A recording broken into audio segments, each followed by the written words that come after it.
Hello guys, welcome to my channel. In this video, I'm gonna show you how to get shaders in Roblox. It is a fast and easy tutorial. Shaders are powerful tools that allow developers to enhance the visual aesthetics of their Roblox games. By manipulating shaders, creators can achieve stunning effects like realistic lighting, dynamic shadows, and vibrant textures. These visual enhancements can greatly elevate the overall gaming experience for players. First of all, we will install RowShade to your PC. Open this URL from your web browser, rowshade.com. Next, click on Download RowShade. RowShade is premium and free. Just click on the download. This new tab will open. Your download will begin.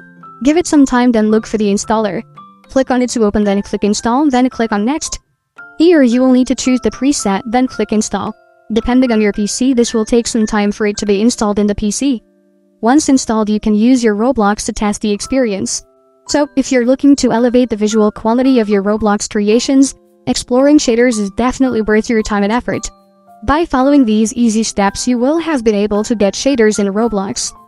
Thank you for watching. If this video was helpful, please leave a like and subscribe to my channel for more videos like this. And click on that notification bell to never miss an update.